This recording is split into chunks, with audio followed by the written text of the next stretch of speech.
many lives have been lost due to the intake of contaminated water.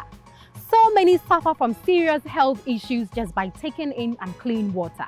What if I told you that some of these serious health issues faced by people in society can be mitigated through innovative means?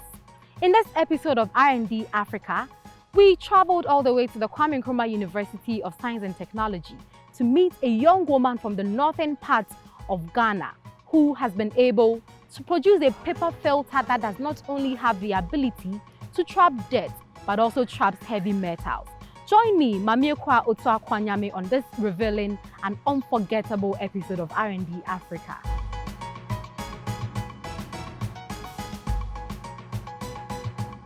I'm Modesta Safura Sulemana, a student of KNUST studying MPhil Environmental Resource Management, and I'm currently in my second year.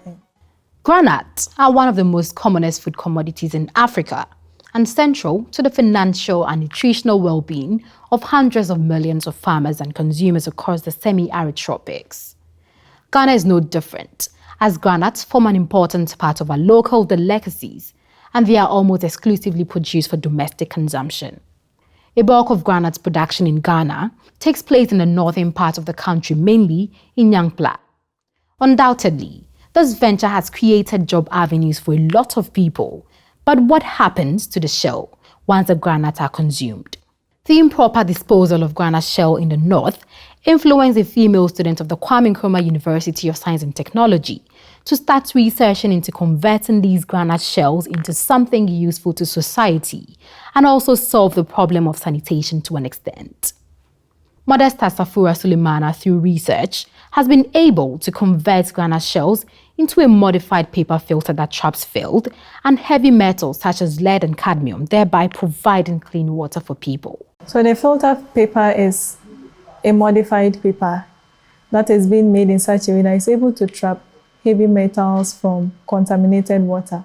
And talking about heavy metals, I am looking at some specific heavy metals, that is lead and cadmium. So this paper is being enhanced, the properties are being enhanced in such that water is able to pass through it without it rupturing easily. And then it's able to trap this heavy metals, thereby providing clean water for people to use. Paper filters are very common on the market, and ideally, they are made by using one or more inorganic fibers, plant fibers and synthetic fibers, as raw materials, together with the addition of appropriate amounts of chemical additives and fillers, combined with using paper-making technology. But it is amazing how Modesta has been able to use agricultural waste to achieve the same purpose. The groundnut shells has some characteristics that makes it suitable for paper making. But then, it's just a paper. There are a lot of papers in the market. So what's going to be so special about this paper? So aside from solving the sanitation issues, what else can we use the paper to solve? What other issue? And that was when we thought about the fact that there's a lot of illegal mining around Ghana, and sometimes some industrial activities contaminate our water bodies. So if our water bodies are so contaminated, why don't we make this paper in such a way that it's able to trap this contaminated substances from the water? So aside from the dirt that is visible, then what else can it trap? So that was when we thought about heavy metals.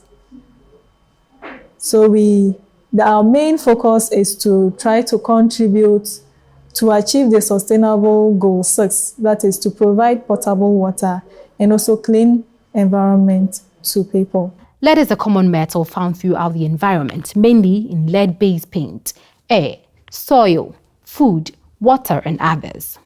Drinking water that is contaminated with lead or cadmium can pose a significant risk to one's health, especially if too much enters the body. The frequent intake of water contaminated with lead and cadmium can cause damage to the brain, red cells, the heart, kidney, among others. Although the health risk associated with lead and cadmium is applicable to all, young children and pregnant women mostly suffer from the result of taking in such contaminated water. Humans, especially illegal miners, contribute a lot to water contamination. However, having contaminants such as lead and cadmium in water happens as a result of natural and artificial means. Modesta worked on her project with support from 2 of her supervisors within the KNUST campus. I would say here in Ghana, one of the major sources is activities from improper mining of gold and other minerals, because these metals are part of the soil. And naturally, because the soil is compact, these metals are there and then like they are hidden in the system. But during the mining activity, when the rocks are broken up and then exposed to air, they are exposed to atmospheric conditions like oxygen and water, and these can bring about oxidation, and then these metals, through these oxidation processes, get released into runoffs, and they find their way into water bodies. So I would say that mainly from combustion, maybe fuel that contains some of these metals, maybe burning of electronic waste, for example, like e-waste, to release the metals for whatever other activities. And also improper disposal of old metal-based equipment, like maybe refrigerators, other metal things that we use in our homes. Yeah, improper disposal of them when they become out of use. All these can add to heavy metals in the environment, and they can find their way into both water, groundwater and surface water. When it gets into the body, there are certain organs that these metals actually target. And these are some of the essential organs like the liver. So the liver is known to accumulate these contaminants. The kidney is known to accumulate some of these contaminants, and even the lungs. So that is why they are very, very critical, because where they go are the most important organs that help us to survive. And they can also go there and cause some of these changes and then break them down. Ideally, the production of a paper filter takes 5 to 7 days. The inventor started her educational journey from Damango in the Savannah region of Ghana. She pursued her secondary education at Tamale Senior High School. She was trained at the University for Development Studies for her first degree and is currently pursuing her second degree at KNUST.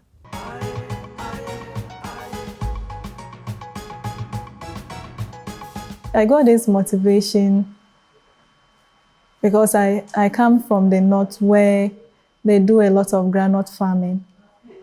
And after harvesting the groundnut and shelling the groundnuts, a lot of shells are being left. And these shells are normally disposed of indiscriminately. So they cause a lot of aesthetic issues in the environment. And sometimes when it rains, the rain carries the groundnut shells into people's houses. So it's like the whole place looks messy. So I thought about it and I was like, what can I do to solve this problem? Because it's actually my community. And then I started researching. I also spoke to my supervisors. Oral exposure is one way that contaminants can get into the system. Yeah, so by drinking water, if the contaminants are there, they get into your system through your mouth. Yeah, so when they get into your system, they get digested because the stomach has acid. So that acid in the stomach helps in oxidation of the food, including the metals. And this will make the metals bioavailable, so they then absorb into your system. And when they go into the system, they interact with some biological processes and produce what we call reactive oxygen species. It is these reactive oxygen species that cause some of the diseases that, or health effect that is associated with heavy metals. But it is the heavy metal that is causing the release of these oxidation species. So that is why most of the time we say these heavy metals are contaminated. That is one way that they produce their toxicity. They can also prevent some biochemical processes because some metals are essential. For example, zinc, copper, iron. But some of these toxic metals can mimic the essential metals. So instead of the biological system picking, let's say, zinc, lead mimics zinc, so it can pick lead in that biological processes. So at the end of the day, the chemistry of what the system wants is not exactly what it's going to get. So we said it would lead to disease-causing molecules instead of the right one. So we can also say that heavy metals can induce toxicity in humans by trying to mimic other essential metals or by producing oxidative stress species that can put stress on the system.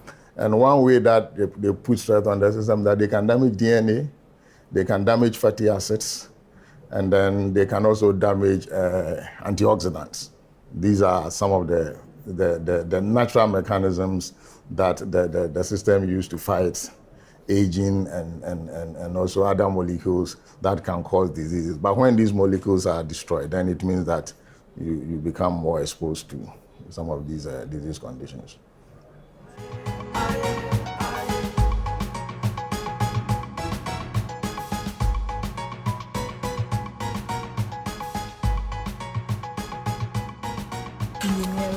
Okay.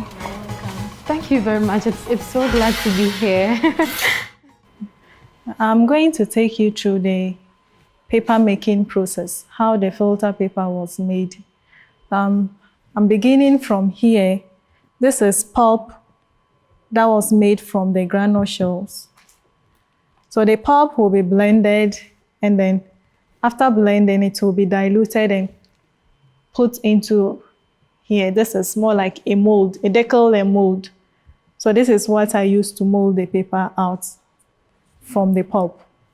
Then afterwards, I will demonstrate to you how the paper is being used. And this is turbid water, this dirty water that was made in the lab. And this other clear solution is water that is contaminated with lead. So this water contains 2 milligrams per liter of lead, which is very toxic to the human body. So after taking you through, then I will demonstrate how the filter paper is being used to take out the contaminants. So we are currently at the phase where we take you through the process of making the filter paper made by Modesta and 2 of her supervisors. And currently at the material engineering lab at KNUST where Modesta works. So Modesta, thank you very much for joining us. And you are doing so great. You're doing so great. So let's quickly go through what we have here on our table. Okay. So we are going to go through the procedure in forming the filter paper. Okay. So I have with me here pulp that was made from the raw material, that is the groundnut shell. The groundnut shell. Yes. So this pulp is going to be blended here. Okay. Then afterwards, it will be casted on a mold and a decal. Okay. And from there, it's allowed to dry, which will take a day or two to dry up completely. Okay. Then afterwards, we are going to look at this. This samples of the filter papers that were made. This is actually the whole paper, but this part was cut out of it. Okay. So this was cut because most filter papers are made in this way, and it needs to be folded in a particular way in order to fit into the funnel. Okay. So we'll use these 2 filter papers to demonstrate how the filter paper traps the contaminants from the water. So this is dirty water that was prepared in the lab. And this is water that is being contaminated with lead. And this water contains 2 milligrams per liter of lead. Yes, yes. Okay, so I think we can start with blending this one. Okay. So I'm going to pour the pulp into the... Sorry.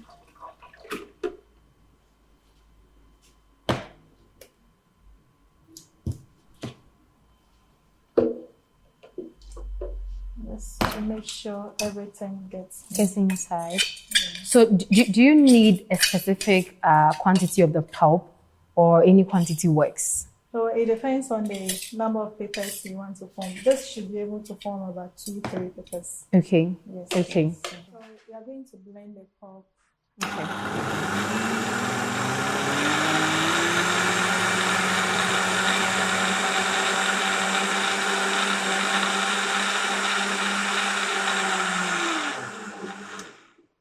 The pulverized pulp. Okay. So I'm going to pour a quantity here, a quantity that I think will be enough to form a piece of paper. A piece of paper. Then Don't you have anything that's like a measuring cup or something that tells you that this quantity of pulp is able to make the specific number of paper? I actually have, but then before I do that, I have to filter this to get the pulp, to get rid of the water. Then from there, I take the weight that is required. Sure. So I'm going to add more water to it, and then I will stir. So sometimes during the stirring, I'll be able to tell whether this is much or not. Okay. To confirm the weight that was. Okay. So I have this. So these ones are just normal water? Yes, it's ordinary water. But because it's an experiment, we use deionized water or distilled water. Okay. Those ones are free from other contaminants. Okay. So that's what I have. And then, so this is a mold and decal. Can you help me with that? Yeah, certainly. What should I get for you? So you're going to hold this for me. Okay.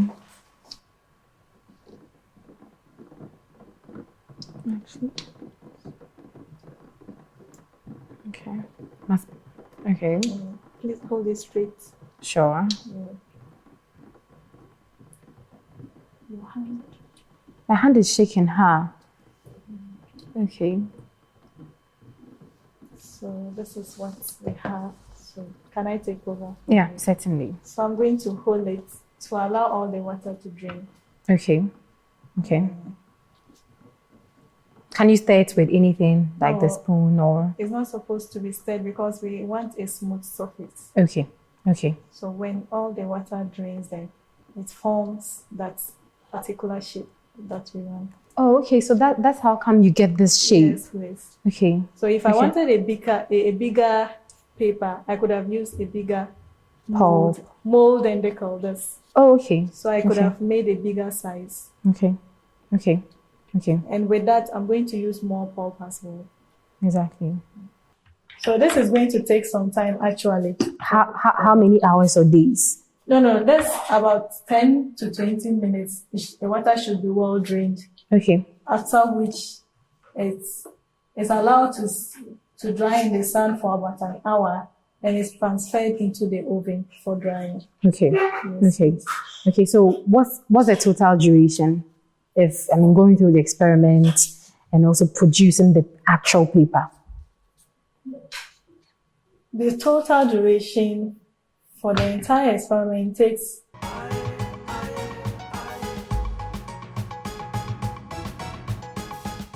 3 days. 3 days. Yes. Okay, 3 days.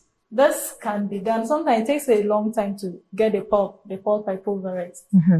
So it takes a day to get that, or sometimes 2, depending on the quantity that is required. Yeah. So after that is obtained, that's when it goes through this procedure. So once the paper is casted into the mold and decal, then it's allowed to drain. If it's dried in the oven, it dries faster.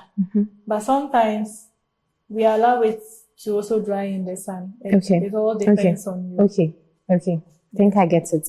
Okay, so now that we are waiting for this to drain, what do we do next? So we are going to filter this water.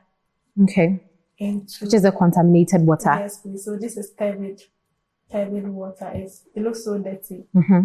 So I'm going to pick one of this filter papers.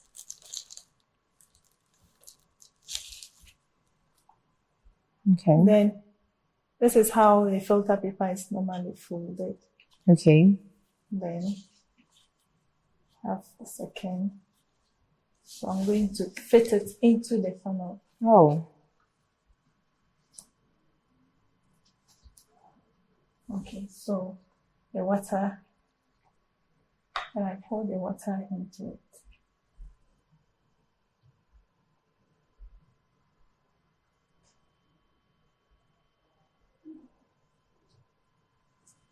So it takes time. It takes time. I can see that. is going to. So once the water goes through the paper, it directly filters the water. Yes, it does. So you don't need any number of minutes or hours. As long as it goes through the paper, Once it you're goes good to through go. the paper, so with what you're seeing, you can see that The water is actually getting clean. it's getting clean. So all you need is to pour. When the water drains, then we pour more. Okay. Then it flows through it. Okay. Okay, so with such contaminated water, how many times do you have to filter it to actually get to that good level? Sometimes just once, because with this, it looks quite okay. Okay, it looks okay. Yes. Okay. But if you think that the color isn't okay for you, you can repeat. Okay. Modesta, so I can see that the water is actually getting quite clean. So clearly we know that it is filtering, but how do we know the amount of lead or cadmium that is taken out or filtered? They need to conduct a study on it to determine the amount of lead or cadmium that is found in it. Okay. So with that, if we find out that maybe it contains 2 milligrams per liter of lead, then we pass it through, we collect the water. Okay. And after passing through the filter paper, we take the filtrate, that is the clean water, to another lab, because we don't actually have the equipment here. Okay. So we use the atomic absorption spectrometer to determine that. Okay. So we take the filtrate to another lab, and they will determine the amount of lead that is found in the filtrate. Okay. So if after determining it's still 3 milligrams per liter, then the paper did not work. Okay. But if it is below, sometimes it comes to 0.001. That means that it has trapped about 90% of the lead. So it has reduced the concentration of the lead to a level that is not so harmful. Okay. And sometimes it's even able to trap almost everything. Okay. So have you so far taken any of your filtrates to that laboratory to check the amount of lead or cadmium left in the water? Yes, please. I have done that. Okay. And I'm assuming we are taking this one to the laboratory to check, because myself and my viewers would all want to know if indeed the paper filter is working. Yes, it will be taken there. Okay. Okay. I think I also have another question, but maybe we can filter the clean water, but still contaminated with lead, right? And then I think I'll ask my question. Okay. So I'm going to repeat the same procedure. I'll fold it. And then, so with this, the water that is being poured into the filter paper and the filtrate, there wouldn't be difference, because it's still going to be very clear. Exactly. We only need to take it to the laboratory to find out the concentration of the lead that is. So it's also going to filter. Okay, so while it is filtering, clearly looking at how clean this water is, means we are probably consuming a lot of water that is contaminated with a lot of heavy metals. I want to find out if this it is healthy for people to use this paper filter at home once it is proven that it works and it is accurate. Is it advisable for people to use it in their various homes? Yes, once it's proven that it works and it's accurate, and it doesn't also in a way contaminate the water, then it can easily be used at homes. Okay. Most especially the rural areas, because this paper wouldn't be so expensive. So they can easily buy it and then filter it. Okay. Filter the water and then use it. Okay. I think this is a good one. So let's talk about commercialization. Do you have any plans of commercializing your idea? Yes. Actually, I have plans of commercializing this filter paper, because I think when it gets to the market, it's going to solve a national problem. I'm definitely going to get some when it's on the market. Yes. And I'm much particular about the rural areas, because with the urban areas, people can afford other methods of treating this. Some use reverse osmosis, but then it needs a setup. Others use activated carbon. Okay. And activated carbon is also very expensive. Okay. But if this simple and easy material is out there, that can easily be purchased and used. Why not? Why So, not? yes. Yeah, most definitely. So after the water has drained from the custard paper, then Okay. we take the Can I bottle out. can I help Yes, you? You can help take If out only the I would not water. mess it up. No. Okay. Do you have to take this too? Yes. Okay. So I'm going to take the decal out of it. Then we have our paper well molded out. Okay. Okay. So from this stage, it will be sun dried for some time and then later transferred Into the oven. for final drying. Okay.